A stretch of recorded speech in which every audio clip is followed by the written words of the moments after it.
आप सबका स्वागत है आपके अपने YouTube चैनल स्टडी घर पे। तो आज हम पढ़ने वाले हैं 30 अगस्त की करंट अफेयर्स।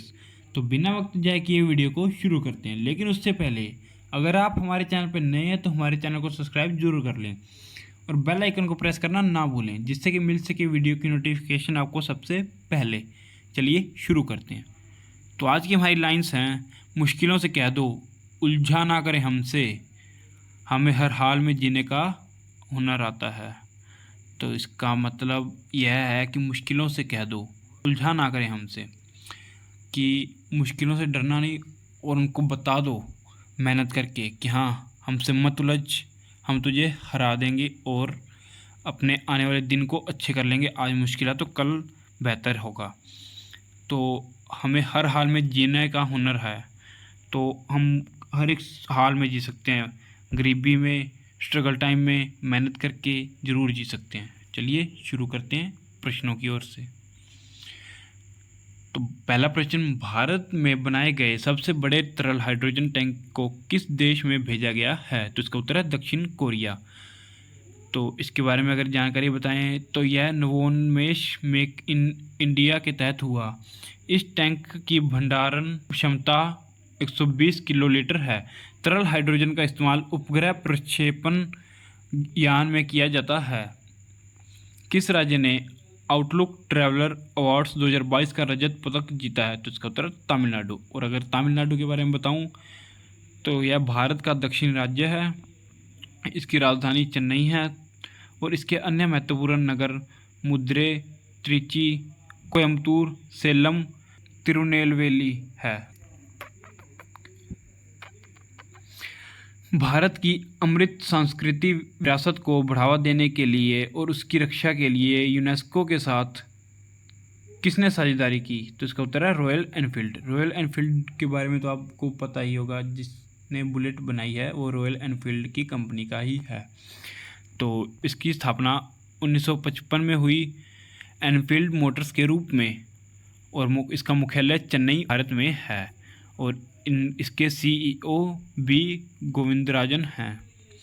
देश के दवा उत्पादों के निर्यात में कितने प्रतिशत की वृद्धि हुई है? तो इसका उत्तर है 146%। तो अगर इसके बारे में एक्स्ट्रा बताएं तो अप्रैल जून 2013-14 में देश से दवाओं एवं अन्य मेडिकल उत्पादों का निर्यात 15,260 करोड़ का था। वहीं अप्रैल जून 2022-23 में यह बढ़कर 37,609 करोड़ रुपये हो गया। ईकॉम एक्सप्रेस ने सही एड्रेस की जानकारी के लिए किस कंपनी के साथ साझेदारी की है? ईकॉम एक्सप्रेस के बारे में तो आपको पता होगा, जो डिलीवरी करती है। तो इसने वर्ड 3 वर्ड्स के साथ साझेदारी की है। तो इसकी स्थापना 2013 में हुई और इसका मुख्यालय लंदन, इंग्लैंड, यूके में है। तो प्रश्न, किसने स्टॉकहोम विश्व जल सप्ताह 2022 में सरकार के अर्थ गंगा मॉडल को बताया है? तो इसका उत्तर है अशोक कुमार।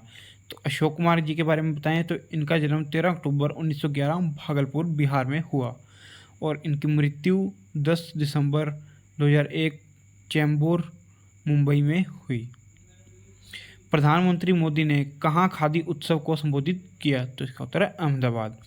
और अगर खादी उत्सव के बारे में बता दें, खादी रंग के बारे में बता दें तो यह इको फ्रेंडली क्लॉथिंग का उदाहरण है। खादी से कार्बन फुटप्रिंट कम से कम होता है। बहुत सारे देश जहाँ तापमान ज़्यादा रहता है, जहाँ गर्मी ज़्यादा रहती है, तो वहाँ खादी हेल्थ की दृष्टि से भी बहुत अहम है और इसलिए खादी वैश्विक स्तर पर बहुत बड़ी भूमिका निभा सकती है। हाल ही में भारत के लिए 100 T20 मुकाबले खेलने वाले एकमात्र खिलाड़ी कौन बने हैं? तो इसका उत्तर है विराट कोहली। विराट कोहली के बारे में बताएं तो इनका जन्म 5 नवंबर नई दिल्ली में हुआ और इनके माता पिता का नाम है प्रेम कोहली और सरोज कोहली। DRDO ने पिनाका एक्सटेंडेड रेंज रॉकेट का सफल परीक्षण कहाँ किया? तो इन्होंने राजस्थान के पोखरण में यह सफल परीक्षण किया। तो देश की रक्षा के लिए नित्य नूतन शस्त्रों के विकास में जुटे DRDO ने पिनाका रॉकेट की रेंज बढ़ा दी है। किस कंपनी ने 2046 तक शुद्ध शून्य कार्बन उत्सर्जन के लक्ष्य के लिए 2 लाख करोड़ रुपए का खर्च करने की घोषणा की है? तो इसका उत्तर है IOCL। तो IOCL की स्थापना 1959 में हुई और इसका मुख्यालय नई दिल्ली भारत में है। तो इनके अध्यक्ष हैं श्रीकांत माधव वैद्य। तो ये थे आज के कुछ important questions. Thanks for watching. Important questions bye study घर पे लाइक शेयर कमेंट और सब्सक्राइब करना ना भूलें। मिलते हैं नेक्स्ट वीडियो में, तब तक के लिए बाय बाय।